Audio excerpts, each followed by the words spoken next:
ngapain sih? Kok belakangan ini dan sekali melamun sambil senyum-senyum sendiri belakangan ini nih? Ih, apa sih Ra, ganggu aja padahal lagi ngayalin sesuatu. Hah? Khayalin apaan? Jangan aneh-aneh deh. Kita ini masih kecil, mendingan cepet deh selesai tugasnya itu. Oh enggak malas saya belajar, mending tetap sama Ayang Ayang! Kamu punya pacar nih? Iya Ra, ternyata enak juga ya punya pacar, jadi pengen cepet-cepet nikah dah rasanya. Ngawur aja, masih kecil mikirin nikah. Yang benar, gak usah aneh-aneh dan nyebut nikah, kita ini masih kecil. Udah, kalau saya nikah kan jadi nggak mikirin belajar dan tugas melulu.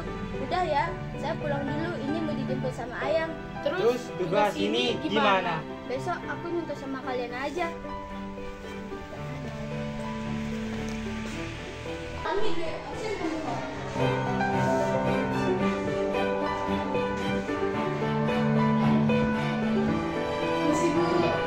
Iya nak, siapa masuk? Gimana? Ada yang saya bantu? Bantu? Jadi Bu, kan kemarin kita belajar kelompok. Rara, Reja, sama Nikita. Terus Nikita bilang katanya mau nikah Bu. Nikita mau nikah? Iya Bu. Itu katanya Nikita. Apa alasannya dia bilang mau nikah? Katanya malas ngerjain tugas Bu. Masa lantaran malas ngerjain tugas terus pengen menikah muda gitu? Iya Bu. Beneran kayak itu ngomongnya Nikita? Terus selain ngomong gitu apa lagi yang dia kerjakan kemarin? Nggak ada Bu, cuma chattingan sama pacarnya. Chattingan sama pacarnya. Terus habis itu Pulang Bu, dijemput sama pacarnya. dia bilang mau kemana? Iya pulang, katanya itu ayamnya udah di depan. Serius ini? Serius Bu? Nah, itu biar apa namanya nanti nggak terlalu ke hal-hal yang lain, sebaiknya aja kita ya. Gini nak, tadi kan Rara apa namanya ngelapor ke ibu, ini cita-cita ke ibu tadi kan, nah, katanya Nikita mau nikah muda, ada rencana mau nikah muda dengan alasan biar tidak repot-repot mengerjakan tugas. Terus kemarin juga katanya meninggalkan teman-temannya untuk pergi sama Ayang. Benar seperti itu? Maunya sih begitu Bu, biar nggak belajar lagi sih. Jadi kita udah siap nih bagaimana konsekuensi anak yang nikah muda itu. Karena nih contohnya nih, kalau anak yang nikah muda itu banyak sekali hambatan-hambatan dari segi kesehatan. Yang pertama karena memang umur masih di bawah, kan belum siap. Kemudian alat-alat reproduksinya itu belum matang sempurna. Nah nanti ketika anak Nikita besok hamil, setelah menikah hamil, nah kemungkinan anak yang dilahirkan yang pertama bisa prematur, dan kemudian yang kedua akan kena yang namanya gizi buruk. Siap nggak seperti itu? Emangnya apa aja Bu bahaya yang ditimbulkan dari pernikahan usia dini? Ya, yang seperti Ibu jelaskan tadi itu sama Nikita. Karena kan kalau sudah namanya menikah dini, otomatis usianya kan masih muda kan, masih belum siap lah umurnya untuk menikah. Nah nanti kemungkinan apa yang terjadi? Yang pertama seperti yang disebutkan tadi, anaknya bisa lahir prematur. Kemudian yang kedua bisa terjadi yang namanya gizi buruk. Kemudian yang ketiga bisa jadi anaknya itu lahir cacat.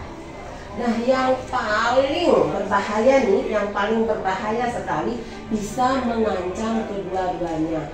Mengancam maksudnya ini mengancam nyawa ibu dan anaknya.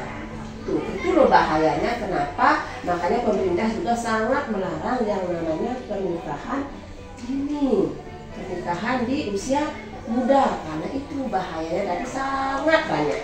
Selain tadi bahaya-bahaya yang disebutkan tadi itu kan baru istilahnya bahaya secara fisik kan, secara fisik. Nah ini ada lagi nih yang namanya kan tadi ada fisik, pasti juga ada bahaya psikisnya, bahaya secara mentalnya. Menikah dini, menikah muda juga ada loh bahaya mentalnya. Hah? Mental maksudnya bisa jadi gila ya Bu? Bukan, maksud ibu bahaya secara mental itu bukan hanya monoton kepada orang gila, bukan itu, bukan penyakit mental secara gila. Maksudnya mental di sini gini, maksudnya itu Ibu jelaskan ya pelan-pelan. Nah begini, kalau kalian menikah muda berarti secara finansial, secara ekonomi kalian kan belum siap. Nah kita kan belum punya pekerjaan nih. Nah ayangnya juga pasti belum bekerja kan. Nah sama-sama belum punya pekerjaan, terus kemudian besok punya anak lagi. Nah, anaknya mau dikasih apa? Sedangkan orang tuanya aja belum bekerja. Nah, disinilah biasanya timbul mulai bibit-bibit percekcokan karena masalah ekonomi, masalah uang. Lama-lama karena sering-seringnya bertengkar, itulah yang maksudnya Ibu mempengaruhi mental. Lama-lama bisa stres dan tidak menuntut kemungkinan bisa menjadi gila. Itu loh maksud Ibu. Ih, ngeri juga ya ternyata konsekuensi nikah muda. Lebih baik saya fokus belajar aja daripada mikir nikah. Gitu dong, nggak usah mikir-mikir nikah muda. Lebih baik kita belajar sampai berpendidikan tinggi sambil menikmati masa muda kita yang lebih puas. Jangan sembarangan. Kata itu loh yang perlu Ibu garis bawahi, menikmati masa muda. Menikmati masa muda ini juga harus ada tanda kutipnya loh. Jangan istilahnya menikmati masa muda dengan sebebas-bebasnya. Gitu. Bebas tapi terbatas. Gitu ya. Bagaimana caranya memilih teman, bagaimana memilih pergaulan, kalian juga harus bisa memilah-milah mana yang baik, mana yang buruk, harus bisa dibedakan. Jangan istilahnya menikmati sebebas-bebasnya seperti Ibu katakan tadi. Bebas tapi terbatas. Jangan terlalu memikirkan hal-hal yang jauh. Sekarang umur kalian kan masih umur di bangku sekolah. Jadi tugasnya seorang pelajar adalah untuk belajar menimba ilmu supaya besok ada bekal untuk hari depan. Ya. Siap Bu Guru.